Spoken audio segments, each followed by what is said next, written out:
I am 76 years old. I have never stepped into a gym. I have never done preventive physical therapy. I have never taken collagen or supplements for my joints. And yet, every single day, I walk up and down mountain trails. But what this nearly 80-year-old Tibetan nun does is not common. Many people after the age of 70 avoid stairs, avoid walking, and avoid physical effort. But the human body was not designed to stop. There is an ancient, simple type of movement, practiced here for centuries, that keeps our joints alive, flexible and strong. And when you understand how it works, you may realize that the secret to agility in old age was never in gyms, supplements or intense workouts. Stay with me until the end of this video, because I'm going to show you 3 movements Tibetan nuns have practiced for centuries, a quick self-test you can do right now to measure the biological age of your joints, not your calendar age, your tissue age, and the silent daily habit that most people over 50 are doing right now that's quietly accelerating joint deterioration. Before we dive in, if you haven't subscribed yet, hit that button and drop in the comments where you're watching from. I love knowing how far this reaches.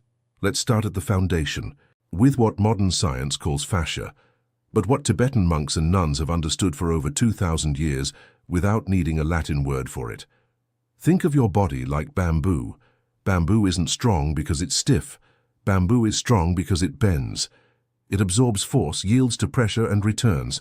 The tree that refuses to bend is the one that snaps. Your body operates on the exact same principle. And here's the thing, the secret to lifelong mobility isn't your big muscle groups. It's not your quads or your back. It's not anything a gym machine targets. The secret is an invisible web of connective tissue that wraps around every muscle, every bone, every nerve in your body. That web is called fascia. Fascia is a continuous network of connective tissue that holds your entire structure together. Picture a spider web inside your body, one that supports your posture, distributes mechanical load, absorbs impact, and carries electrical signals between nerves. When that web is hydrated, elastic and alive, your body moves like it's supposed to. When it's dry, stiff and stuck, every movement becomes friction.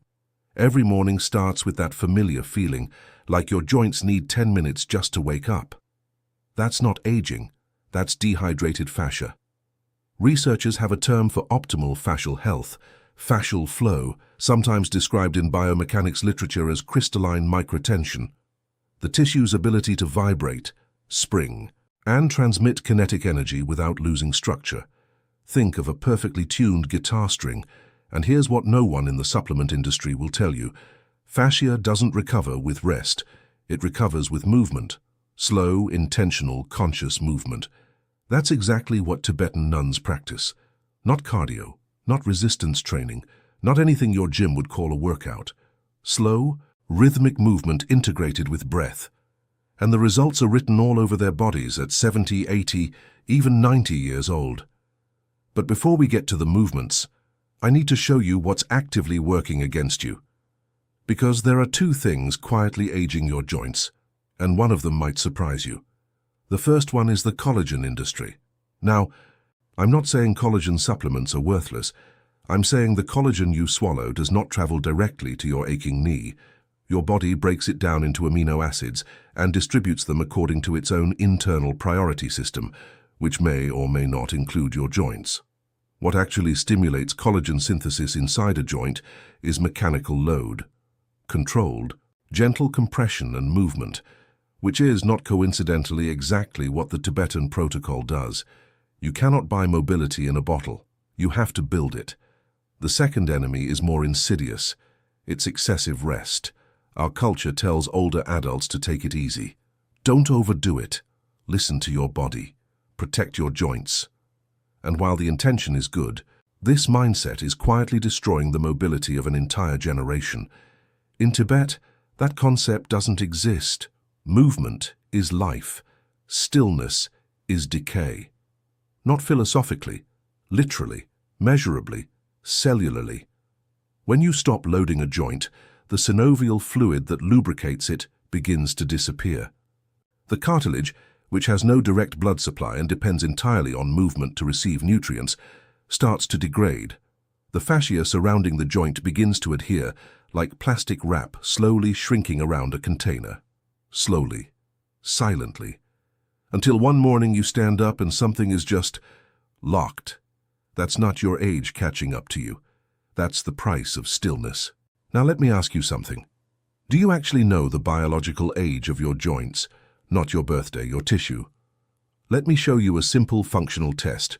No equipment, no standing required. Extend your right arm straight in front of you. Open palm, facing up. Now slowly rotate your wrist downward, like you're pouring out a glass of water. Then rotate it back up, 5 times. Pay attention to what you feel. Is the rotation smooth and frictionless, or do you feel resistance, grinding, or notice that one side has less range of motion than the other?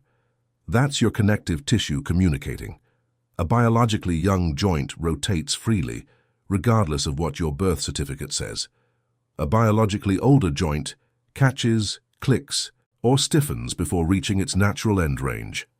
Now try the same thing with your ankle. Seated, lift one foot slightly off the floor and draw slow circles with your toes. 6 rotations one way, 6 the other. Do you feel a difference between left and right? Any sticky point, just like a rusty hinge? That's exactly where fascia has adhered, where movement has stopped arriving. And that's precisely where the 3 movements I'm about to show you are going to work. Time for the Tibetan protocol. You don't need a yoga mat. You don't need workout clothes. You don't need a gym membership. You need 5 minutes and your full attention. Movement 1. The sleeping dragon opening. This targets the fascia of the neck and shoulders, which is exactly where modern life stores its tension first. That constant heaviness between your shoulder blades. That morning stiffness that takes an hour to shake off. This is your reset.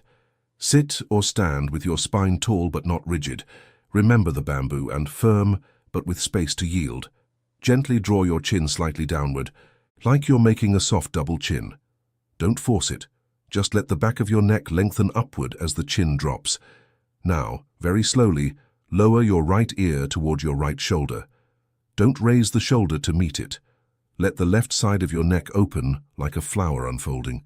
Breathe into that space. Hold for 5 full breaths. Feel the left side of your neck releasing, like a rubber band that's been clenched for hours, finally letting go. Then, with the same deliberate slowness, return to center. Repeat on the other side. This isn't just stretching. This is fascial hydration.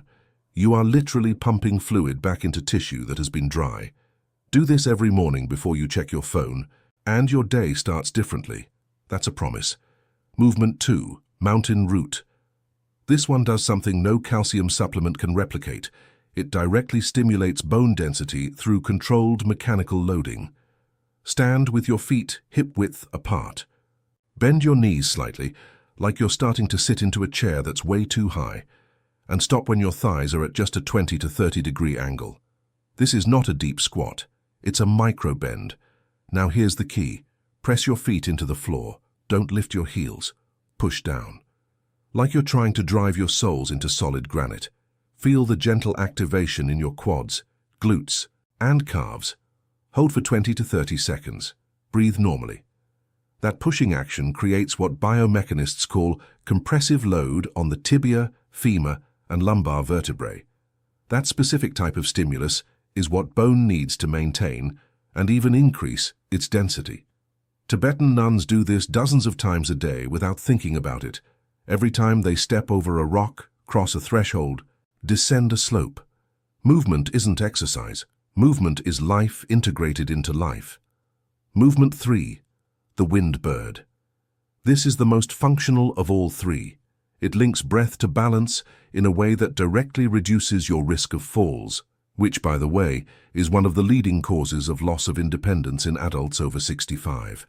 Stand near a wall, just for peace of mind. Slowly raise your right knee toward hip height. It doesn't need to go high. What matters is keeping your torso upright and still as the knee rises. Simultaneously, extend both arms slightly out to your sides, like wings opening. Inhale fully as the knee rises. Exhale slowly as it comes down. 4 repetitions each side. What's happening here goes deeper than balance practice. Breath synchronized with movement, activates the parasympathetic nervous system, the system responsible for fine motor coordination and postural control. And the act of supporting your full weight on one leg while breathing trains the cerebellum and the ankle's proprioceptive receptors to work together in real time.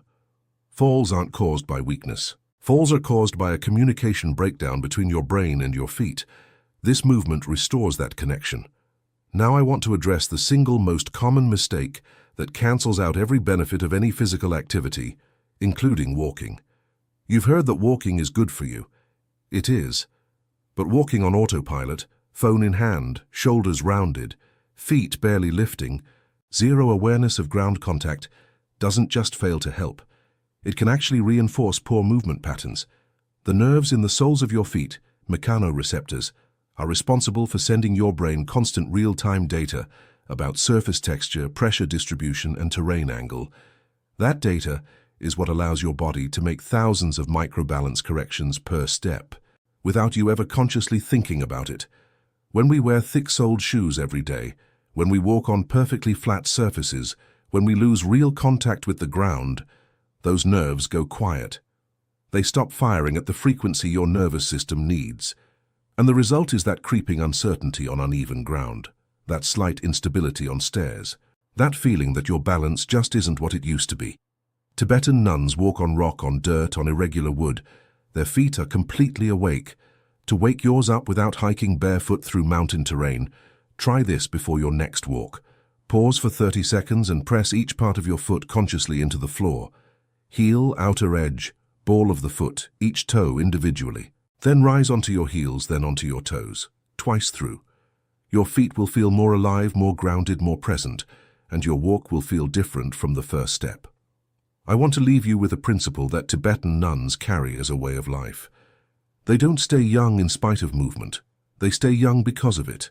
The body was not designed to be preserved. It was designed to be used with awareness, with respect, with the wisdom to know the difference between effort and aggression. You don't need 76 years of training at Himalayan altitude. You need 5 intentional minutes a day. Presence. The decision to treat your body not as a problem to manage, not as something to protect from life, but as bamboo, still capable of bending, still capable of growing, still capable of moving through the world with grace. Mobility is not a genetic lottery. It's a daily choice. A choice that begins with a wrist that rotates, 2 feet pressing into the ground, and a breath that moves with purpose. Start today. Start with these 3 movements. Start by waking up your feet before your next walk. And tell me in the comments, which of the 3 movements are you trying first? And if you did the wrist and ankle test, I want to know what you felt. Because that's your starting point, not your finish line. If this video found you, it's because part of you already knows there's a lot more movement ahead. Trust that part. It's right.